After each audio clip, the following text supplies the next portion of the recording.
ಯಡಿಯೂರಪ್ಪನಿಗೆ ದೇಶದ ರಾಜಕಾರಣ ಅಂದರೆ ದರ್ಶನ್ ಅವರ ವಿಚಾರದಾಗ ಸರ್ಕಾರನೇ ಅವರಿಗೆ ರಾಜಾತಿಥ್ಯ ಕೊಡ್ತೀವಿ. ದರ್ಶನ್ ಅವ್ರ ಕೇಸ್ ತಮ್ಮ ಗಮನಕ್ಕೆ ಇರಬೇಕು. ಅಲ್ಲಿ ಶಾಮಿಯಾನ ಸಿಗರೇಟ್ ತಂದು ಕೊಡೋದು ಆ ಥರದ ಎಲ್ಲ ವ್ಯವಸ್ಥೆಯನ್ನು ಮಾಡ್ತೀವಿ.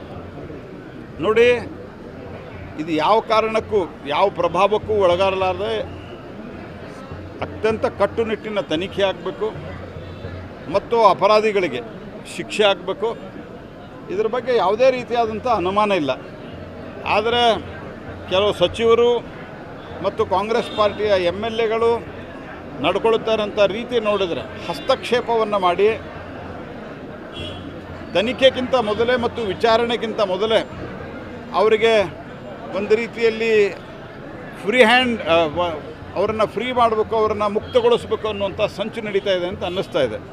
ಇದು ಸರಿಯಲ್ಲ.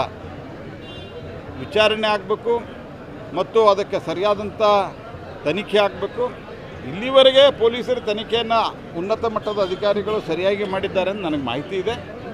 ಅದಕ್ಕೆ ನಾನು ಪೊಲೀಸರಿಗೆ ಆಗ್ರಹ ಮಾಡ್ತೀನಿ, ಯಾರ ಮಾತು ಕೇಳಬೇಡ್ರಿ ನೀವು.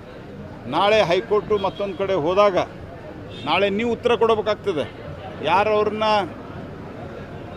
ಫ್ರೀ ಮಾಡಿದ್ರು, ಅವ್ರಿಗೆ ವಿಶೇಷವಾದಂಥ ಸೌಲಭ್ಯವನ್ನು ಕೊಡಿಸಿದ್ರು, ಅವ್ರು ಯಾರೂ ಉತ್ತರವನ್ನು ಕೊಡೋದಿಲ್ಲ.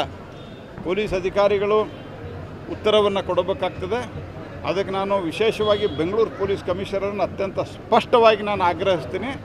ಯಾವುದೇ ಕಾರಣಕ್ಕೂ ಅವರು ಇದು ಸ್ಪಷ್ಟ ಇದೆ, ಈ ಕೇಸ್ನಲ್ಲಿ ಅನ್ಯಾಯ, ಆ ರೇಣುಕಾಸ್ವಾಮಿ ಅನ್ನುವಂಥ ಒಬ್ಬ ಬಡವನಿಗೆ ಅನ್ಯಾಯ ಆಗಿದೆ.